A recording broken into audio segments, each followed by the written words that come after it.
سيئات أعمالنا من يهده الله فلا مضل له ومن يضلل فلا هادي له وأشهد أن لا إله إلا الله وحده لا شريك له وأشهد أن محمدا عبده ورسوله أما بعد فإن خير الحديث كتاب الله وخير الهدي هدي محمد صلى الله عليه وسلم وشر الأمور محدثاتها وكل محدثة بدعة وكل بدعة ضلالة وكل ضلالة في النار.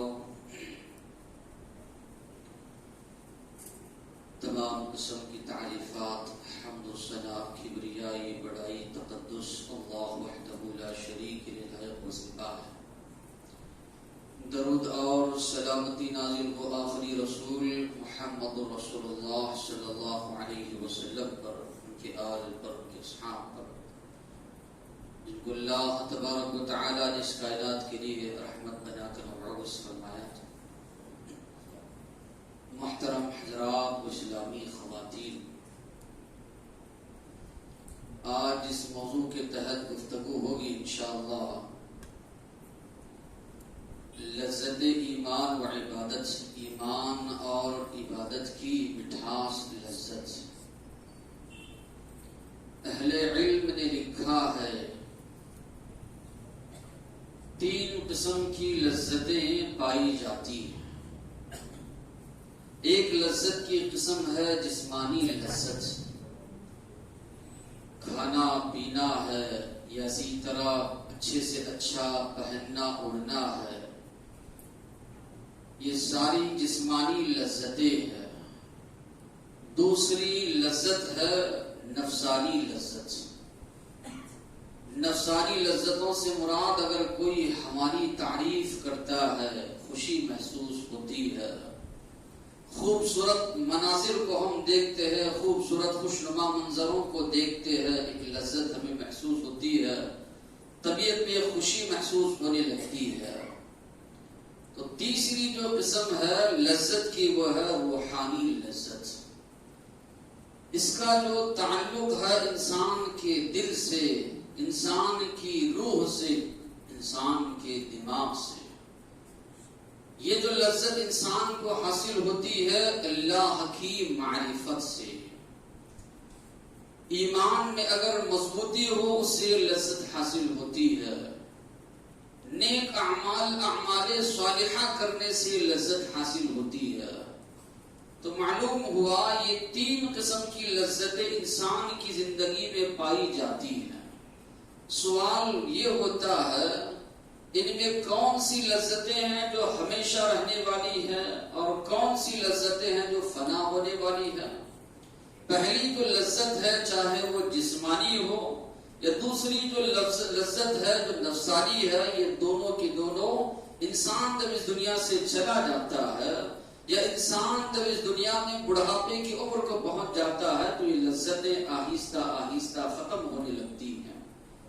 تیسری جو چیز ہے روحانی لذت، یہ دنیاوی زندگی میں بھی انسان کے ساتھ واقع رہتی ہے، وفات کے بعد، مرنے کے بعد بھی اخروی زندگی میں یہ لذتیں باقی رہنے والی ہے. اور یہ تیسری لذت ہے جو انسان کے کام آنے والی ہے، چاہے دنیا میں ہو چاہے اخروی زندگی میں ہو. سوال یہ پیدا ہوتا ہے کہ انسان کن لذتوں کے لیے محنت کرتا ہے، کس لذت کے لیے انسان کوشش کرتا ہے. انسان کی زندگی کو اگر دیکھا جائے، پہلی قسم کی جو لذت ہے جسمانی لذت کہ اچھے سے اچھا کھانا، اچھے سے اچھا پہننا، عمدہ سے عمدہ گھر جو ہے اپنے لیے یا اچھی سے اچھی سواری اپنے لیے لینا. انسان کافی جستجو، کافی محنت کرتا ہے. نکاح کا موقع آئے تو اچھے سے اچھے انداز میں جو ہے نکاح کرنا. تو انسان جو یہ جسمانی جو لذتیں ہے انسان اس کے لیے بہت زیادہ بھاگ دوڑ کرتا ہے، کوشش کرتا ہے. اور دوسری بھی جو قسم کی لذت ہے نفسانی لذت، انسان یہ چاہتا ہے کہ لوگ میری تعریف کریں، لوگ جو ہے میری اخلاق کی مثالیں دیں، لوگ جو ہے میرے سامنے ہو یا اسی طرح پیچھے ہو میرے بارے میں اچھا کہے اور اچھا کہتے ہوئے سنتا ہے تو اسے ایک قسم کی خوشی محسوس ہونے لگتی ہے. اس کے لیے بھی انسان کوشش کرتا ہے. آخری جو لذت ہے جو ہمیشہ رہنے والی ہے یہ ہمیشہ انسان کے کام آنے والی ہے. مرنے کے بعد بھی جس کا جو ہمیشہ ساتھ رہنے والی لذت ہے وہ ہے اللہ کی معرفت، توحید کی پہچان، اللہ کے رسول صلی اللہ علیہ وسلم کی باتیں، نبی کریم صلی اللہ علیہ وسلم کی رسالت، ایمان اور اعمال صالحہ کے تعلق سے باتیں جس سے کہ انسان کے دل کو سکون ملتا ہے، جس سے کہ انسان کے دماغ کو سکون ملتا ہے، جس سے کہ انسان کی روح کو سکون ملتا ہے. اور یہی لذتیں ہیں جو دنیا میں اور اسی طرح آخرت میں انسان کے کام آنے والی ہیں. لیکن ہم دیکھتے ہیں ہماری زندگی کو جب ہم کھنگالتے ہیں تو یہ بات سامنے آتی ہے جو لذتیں ہمیشہ رہنے والی ہے اس کے لیے ہم محنت نہیں کرتے، اتنی کوشش نہیں کرتے جتنی محنت ہماری ان لذتوں کے بارے میں ہوتی ہے جو لذتیں فنا ہونے والی ہے، ختم ہونے والی ہے، یا انسان اسی دنیاوی زندگی میں ان لذتوں کو چھوڑ کر چلا جانے والا ہے. اللہ کے رسول صلی اللہ علیہ وسلم نے فرمایا ثلاث من كن فيه وجد بهن حلاوة الایمان. تین صفات، تین باتیں اگر ایک مسلمان کے اندر آ جائیں وہ ایمان کی لذت، ایمان کی مٹھاس، ایمان کی چاشنی اپنے اندر محسوس کرے گا. تو مانا یہ ہوا حدیث میں یہ بات بتائی جا رہی ہے کہ ایمان کا بھی ایک ٹیسٹ ہے، ایمان کی بھی ایک لذت ہے، ایمان کی بھی ایک مٹھاس ہے جس کو ایک مومن، ایک مسلمان جو ہے اپنے اندر محسوس کرے. تو اس لیے اللہ کے نبی نے فرمایا تین چیزیں اگر تمہارے اندر آ جائیں، تین باتیں اگر تمہارے اندر آ جائیں، ایمان کی مٹھاس کو تم لوگ اپنے اندر پاؤ گے. پہلی بات ان یکون اللہ ورسولہ احب الیہ مما سواہما. کائنات کی ہر چیز سے بڑھ کر اللہ اور اس کے رسول سے محبت کی جائے. اگر ایک ایمان والا، ایک مومن، ایک مسلمان دیکھے کہ واقعی میں اللہ اور اس کے رسول کی محبت میرے دل میں، کائنات میں جتنی بھی نعمتیں پائی جاتی ہے، جتنی بھی اشیاء ہے، ان سب سے بڑھ کر اگر میرے دل میں اللہ اور اس کے رسول کی محبت ہے، مانا یہ ہے اللہ کے نبی نے فرمایا وہ انسان اپنے دل میں ایمان کی مٹھاس کو پائے گا. ایک جانب اللہ اور اس کے رسول کا حکم ہے، دوسری جانب نفسانی خواہشات ہے، یہ لوگوں کی باتیں ہے، دوسری چیزیں ہے. ایک مسلمان اللہ اور اس کے رسول کی بات کو ترجیح دے رہا ہے، چاہے کاروبار کا معاملہ ہو، دیگر معاملات ہو، آپسی معاملات ہو، تو مانا یہ ہے کہ اس کے دل میں جو ہے ایمان ہے، ایمان کی لذت اپنے دل میں وہ پا رہا ہے. دوسری بات نبی کریم صلی اللہ علیہ وسلم نے فرمائی ایحب المرء لا يحبه الا للہ. کسی سے بھی محبت کرو معیار اللہ ہے، اللہ کے لیے محبت، اللہ کے دین کی خاطر دوستی، اللہ کے دین کی خاطر کسی سے بھی دشمنی. قیامت کے دن عرش کے سائے تلے 7 قسم کے لوگوں کو جب جگہ دی جائے گی، اس میں سے اللہ کے نبی نے فرمایا وہ شخص بھی جب کوئی سایہ نہیں ہوگا، سورج بالکل قریب ہوگا، اللہ کے نبی نے فرمایا 7 قسم کے خوش نصیب لوگ ہیں جن کو اللہ اپنے عرش کے سائے تلے جگہ دے گا. ان میں سے وہ آدمی بھی ہوگا یا وہ 2 آدمی بھی ہوں گے، رجلان تحابا فی اللہ، جنہوں نے دوستی کی، محبت کی، دوستی قائم کی اللہ کے لیے، دین اسلام کی خاطر. دشمنی کی تو اللہ تبارک و تعالیٰ کی خاطر، اللہ کے دین کی خاطر. تو اتنا بڑا مقام و مرتبہ جو ہے بتایا گیا اس حدیث میں. تیسری بات نبی کریم صلی اللہ علیہ وسلم نے فرمایا کفر سے اتنی ہی زیادہ نفرت ہو جتنی زیادہ نفرت کسی کو بھی آگ میں ڈالے جانے سے ہوتی ہے. آگ کے سامنے کھڑا کر کے اگر کسی کو کہا جائے تجھے دھکا دیا جائے تو کیا انسان تیار ہوگا؟ نہیں، ہرگز پسند نہیں کرے گا. تو اللہ کے نبی نے فرمایا جتنا ناپسند ہے آگ میں ڈالا جانا، اتنا ہی زیادہ سخت جو ہے ناپسند ہونا چاہیے انسان کے نزدیک. کفریہ اعمال ہو، شرکیہ اعمال ہو، اتنی زیادہ سخت نفرت جو ہے ایک مسلمان کے دل میں ہو. تو اللہ کے نبی نے فرمایا اگر یہ 3 چیزیں تمہارے اندر آ گئی، 3 چیزیں تمہارے اندر پائی گئی، ایمان کی لذت اپنے اندر محسوس کرو گے، ایمان کی مٹھاس اپنے اندر پاؤ گے. فائدہ کیا ہے؟ ایمان کی لذت اگر انسان کے دل میں پیدا ہوتی ہے، انسان کے دل میں اگر ایمان کی لذت، ایمان کی مٹھاس پیدا ہوتی ہے، کائنات کی کوئی چیز اس کو ایمان سے پھیر نہیں سکتی۔ ظالم سے ظالم بادشاہ بھی ہو، اس کا ظلم جو ہے ایمان سے اس کو پھیر نہیں سکتا، ایک مومن کو جھکا نہیں سکتا۔ فرعون کے دربار میں مقابلہ ہوا جادوگروں کا اور موسیٰ علیہ السلام کا۔ موسیٰ علیہ السلام نے جب فرعون کو دین اسلام کی دعوت دی، اللہ تبارک و تعالیٰ نے جو معجزات موسیٰ علیہ السلام کو دے کر بھیجے تھے، وہ معجزات موسیٰ علیہ السلام نے فرعون کو بتائے۔ فرعون نے جادوگری سے اس کو تعبیر کیا، یہ نبی نہیں ہے، یہ رسول نہیں ہے، یہ تو جادوگری بتلا رہے ہیں۔ وہاں کے مصر کے جتنے بڑے بڑے جادوگر تھے، سب کے سب جادوگروں کو اکٹھا کیا گیا، جمع کیا گیا موسیٰ علیہ السلام سے مقابلہ کرنے کے لیے۔ جادوگر جب فرعون کے پاس پہنچتے ہیں، سوال کرتے ہیں اگر ہم غالب آ گئے کیا انعام دو گے؟ فرعون کہتا ہے میرے درباریوں میں شامل ہو جاؤ گے، میرے مقرب، میرے جو قریب بیٹھنے والے ہیں ان میں تمہارا شمار ہوگا۔ اب مقابلہ ہوا موسیٰ علیہ السلام کا جادوگروں کا۔ جادوگروں نے جو ہے اپنی لاٹیاں رسیاں ڈالی، سانپ کی طرح نظر آ رہی تھی۔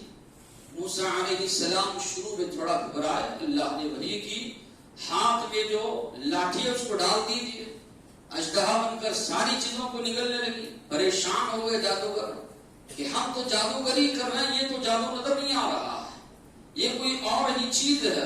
سمجھ گئے کہ یہ جادوگری نہیں ہے، کیونکہ جادوگری کے سارے گر وہ جانتے تھے، ساری چیزیں جو ہے ان کو معلوم تھی، وہ سمجھ گئے کہ یہ جادوگری نہیں ہو سکتی۔ فوراً جو ہے سجدے میں گر گئے اور اعلان کیا بربلا طور پر سارے لوگوں کے سامنے کہ ہم لوگ موسیٰ علیہ السلام کے رب پر ایمان لے آتے ہیں۔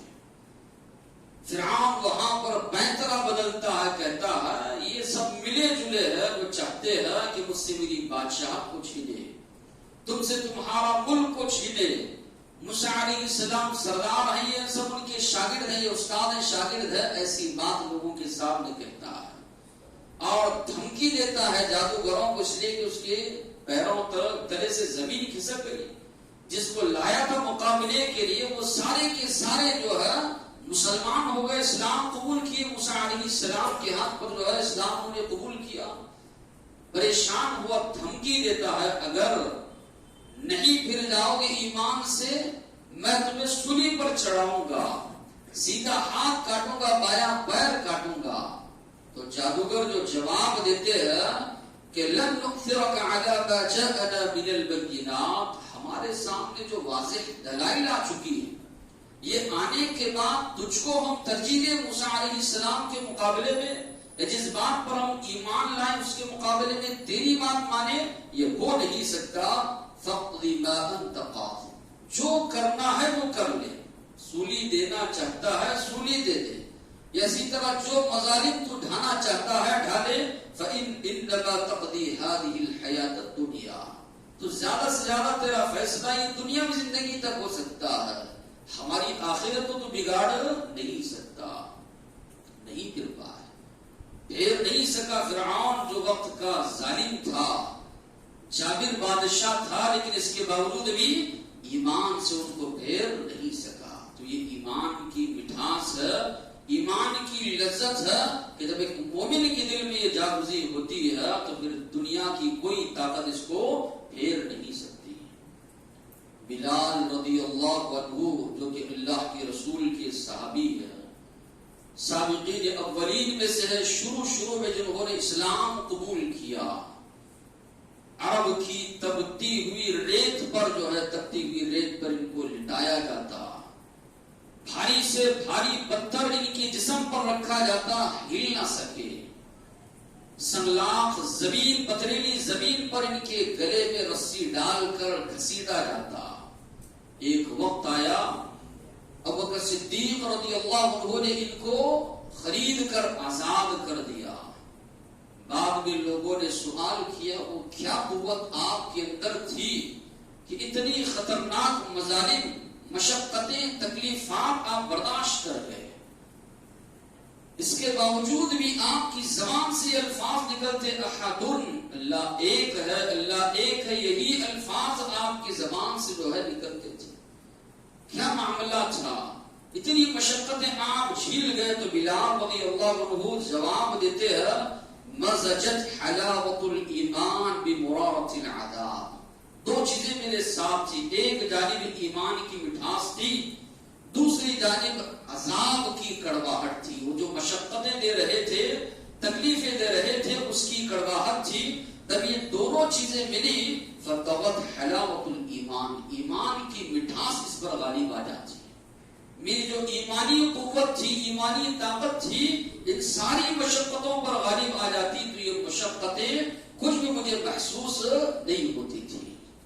تو وہاں پر یہ اندازہ نہیں لگا سکتے کہ وہ کہتے ہیں کہ ایک جانب عذاب تھا، دوسری جانب ایمان کی جو مٹھاس میرے اندر تھی، جو ایمان میں لایا تھا، دونوں چیزیں جب یہ مل جاتی، جو ایمانی میری قوت تھی وہ غالب آتی ان کی عذاب کی کڑواہٹ پر. اسی طرح عبداللہ بن عباس رضی اللہ عنہ فرماتے ہیں، عبداللہ بن حذافہ صحابی رضی اللہ عنہ جو کہ اللہ کے رسول کے صحابی ہے، رومیوں نے ان کو پکڑ لیا. کہا گیا ان کو اسلام کو چھوڑو، عیسائیت کو قبول کرو، نصرانیت کو قبول کرو. انہوں نے انکار کیا. ان کے سامنے جو ہے تیل کو جو ہے کھولایا گیا بڑی سے کڑھائی میں، ایک آدمی کو جو ہے اٹھا کر اس میں ڈال دیا گیا. آدمی پوری طرح جل گیا، جھلس گیا. دوبارہ ان سے کہا گیا اگر آپ ایمان نہیں لائیں گے آپ کا بھی یہی انجام ہوگا. آپ اگر جو ہے عیسائیت کو قبول نہیں کریں گے، ایمان کو نہیں چھوڑیں گے، آپ کا بھی یہی انجام ہوگا. انہوں نے انکار کیا. جب پکڑ کر لے جایا جا رہا ہے ان کو کھولتے ہوئے تیل میں ڈالنے کے لیے رونا شروع کر دیے. درباریوں نے یہ سمجھا کہ ہو سکتا ہے دیکھ کر ڈر گئے ہیں، ایمان سے پھرنے کے لیے تیار ہے، عیسائیت قبول کرنے کے لیے تیار ہے. لوگوں نے سوال کیا کیا معاملہ ہے، کیا ماجرا ہے، بتاؤ. ہو سکتا ہے تم اس کے ڈر سے رو رہے ہو. تو انہوں نے جواب دیا نہیں، میں یہ سوچ کر رو رہا ہوں اللہ نے مجھے ایک جان دی ہے، میرے ایمان کو بچانے کے لیے میں ایک ہی جان دے پا رہا ہوں. میرے بدن میں اللہ نے جتنے بال دیے، اگر اتنی بھی جانیں اللہ تبارک و تعالی مجھے دیتے، وہ ان جانوں کو اس ایمان کے مقابلے میں گنوا دیتا. یہ کہتے ہیں عبداللہ رضی اللہ عنہ. تو بہرحال یہ معلوم ہوا کہ ایمان کی ایک مٹھاس ہوتی ہے. ایمان اگر انسان کے دل میں جاگزی ہو جائے دنیا کی کوئی طاقت اس کو پھیر نہیں سکتی. آج ہم دیکھتے ہیں حالات کے حساب سے مسلمان کبھی کبھی ڈر جاتے ہیں. ایسے ویڈیو سامنے آنے لگتے ہیں کہ مسلمان جو ہے بٹو لگایا ہوا ہے اور ہندوؤں کی جو تہوار عیدیں وغیرہ ہے اس میں ان کی چیزوں کے ساتھ شامل ہو رہا ہے، یہ بتانے کے لیے کہ بھائی چارہ ہے. اسلام اس کو نہیں مانتا. آپ اپنے اخلاق پیش کیجئے، دوسروں کی مدد کیجئے. خون کی ضرورت ہے اس کو خون کی ضرورت ہے، خون دیجئے آپ. یا اسی طرح رقم کی ضرورت ہے رقم دیجئے. آپ اچھے اخلاق سے دوسرے مذاہب کے لوگوں کے ساتھ پیش آئیے. اسلام اس کی اجازت دیتا ہے، بلکہ اسلام کہتا ہے کہ ہونا بھی چاہیے کہ آپ دعوت دین پیش کرنے کے لیے بہترین اخلاق ان کے سامنے پیش کریں. مدد کا معاملہ آئے مدد کریں، اچھا سلوک اچھا رویہ آپ کا ہو، اچھے انداز سے گفتگو ان کے ساتھ کریں، اچھے انداز سے میل جول آپ کا ہو. لیکن اسلام اس کو گوارا نہیں کرتا کہ آپ ظالموں سے ڈر کر جو ہے توحید کو اپنے ہاتھ سے کھو دیں، کفر کو آپ اپنائیں، شرکیہ چیزوں کو اپنائیں. اسلام کبھی اس کی اجازت نہیں دیتا. اللہ کے نبی تنہا مکہ کی وادیوں میں جب نبی کریم صلی اللہ علیہ وسلم سے کہا گیا جھگڑا ہی ختم کرتے ہیں، ایک سال اب ہمارے معبودوں کی عبادت کیجئے، ایک سال ہم آپ کے اللہ کی عبادت کرتے ہیں. اللہ نے صاف طور پر کہا قل یا ایھا الکافرون لا اعبد ما تعبدون. میں اس کی عبادت کر ہی نہیں سکتا جس کی تم لوگ عبادت بندگی کرتے ہو. کلمہ توحید میں ہی صاف طور پر سکھایا گیا لا الہ، جتنے بھی اللہ کے علاوہ معبود ہے ان کا انکار کیا جائے. معبود ہو ہی نہیں سکتے الا اللہ، سوائے اللہ کے معبود اگر کوئی ہو سکتا ہے تو وہ اکیلا ہے، وہ اللہ ہے۔ اور انسان جو ہے اسی پر جو ہے ہمیشہ قائم رہے، مسلمان پابند رہے، حالات سے گھبرائے نہیں، حالات سے گھبرا کر جو ہے توحید کو چھوڑ دے رہے، اسلام اس کی اجازت نہیں دیتا۔ اسی طرح اعمال صالحہ کی بھی لذت ہے، اعمال صالحہ کی بھی لذت ایک مسلمان اپنے دل میں جو ہے محسوس کر سکتا ہے۔ اللہ کے نبی نے فرمایا جعلت قرۃ عینی فی الصلاۃ، اللہ نے میری آنکھوں کی ٹھنڈک نماز میں رکھی ہے۔ نماز پڑھ رہے اللہ کے نبی، آپ کی آنکھوں کی ٹھنڈک محسوس ہو رہی ہے۔ نماز پڑھ رہے اللہ کے نبی، آپ کو سکون مل رہا ہے، سکون میسر ہو رہا ہے۔ جعلت قرۃ عینی فی الصلاۃ، اللہ کے نبی نے کہا اللہ نے میری آنکھوں کی ٹھنڈک جو ہے میرے نماز میں رکھی ہے۔ عبداللہ بن محمد بن حنفیہ فرماتے ہیں میں اور میرے والد ہمارے قریبی رشتہ دار انصاری کی عیادت کے لیے گئے، بیمار کرسی کے لیے گئے۔ جب ہم لوگ وہاں پر پہنچے، نماز کا وقت آیا تو میرے والد نے اپنی بانی سے اسی طرح اپنے غلام سے کہا ائتونی بوضوء، میرے لیے وضو کا پانی لے آؤ، لعلی اصلی، تاکہ میں نماز ادا کروں، فاستریح، نماز کے ذریعے میں اپنے آپ کو سکون پہنچاؤں۔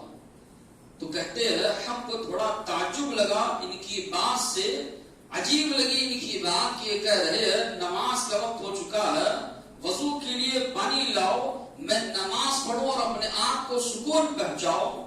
عجیب سے لگی، تو جب ہم تعجب کرنے لگے ان کی بات سے تو کہنے لگے میں نے اللہ کے نبی کو فرماتے ہوئے سنا قم یا بلال ارحنا بالصلاۃ، اے بلال اٹھو، نماز کے ذریعے ہم کو سکون پہنچاؤ۔ تو اللہ کے رسول صلی اللہ علیہ وسلم فرما رہے ہیں نماز کے ذریعے مجھے سکون ملتا ہے، نماز میں اللہ تبارک و تعالیٰ نے میری آنکھوں کی ٹھنڈک رکھی ہے۔ خبیب رضی اللہ عنہ کو جب کفار و مشرکین نے پکڑا، سب ان کو جو ہے مارتے ہوئے لے جا رہے ہیں سولی پر چڑھانے کے لیے۔ عام طور پر ہوتا یہ ہے جس کو سولی پر چڑھایا جاتا ہے اس کی خواہش پوچھی جاتی ہے۔ خبیب رضی اللہ عنہ سے بھی پوچھا گیا تمہاری آخری خواہش کیا ہے؟ انہوں نے جواب دیا کہ 2 رکعت نماز ادا کرنا چاہتا ہوں۔ نماز انہوں نے ادا کی اطمینان و سکون کے ساتھ، لیکن مختصر نماز ادا کی۔ ادا کرنے کے بعد وہ فرماتے ہیں واللہ لولا ان تقولوا النبی جزعا لزدت فی الصلاۃ، اللہ کی قسم اگر یہ ڈر نہ ہوتا کہ تم لوگ مجھے یہ تانا دو گے موت کے ڈر سے نماز کو لمبی کر رہے ہیں، اللہ کی قسم میں ضرور نماز کو لمبی کرتا۔ مختصر میں نے اس لیے کیا کہ تم یہ لوگ تانا دو گے کہ موت کے ڈر سے نبی نماز پڑھ رہا ہے۔ سولی پر چڑھنے کا وقت ہے، آخری خواہش پوچھی جا رہی ہے، جواب دے رہے ہیں 2 رکعت نماز پڑھنا چاہتا۔ یہ اللہ کے رسول کے صحابہ جن کو جو ہے نماز کے معاملے میں جو ہے ایک مٹھاس محسوس ہوتی تھی، لگاؤ تھا ان کا ایک عبادت سے، بندگی سے، ایسے نہیں کہ بیزاری کے ساتھ۔ فجر کی اذان ہو رہی ہے، اٹھنا انسان کے لیے مشکل ہے، خاص کر کے ٹھنڈی کے ایام ہے، نرم گرم بستر کو انسان چھوڑ کر آ رہا ہے، بہت بڑی بات ہے۔ اللہ تبارک و تعالیٰ نے فرمایا نماز کی جو پابندی ہے یہ ہر ایک کی بس کی بات نہیں ہے۔ جن کے دلوں میں اللہ کا ڈر خوف ہے وہی لوگ جو تتجافا جنوبهم عن المضاجع يدعون ربهم خوفا وطمعا، ان کے بستر سے ان کے پہلو الگ ہوتے ہیں اللہ کو پکارتے ہوئے۔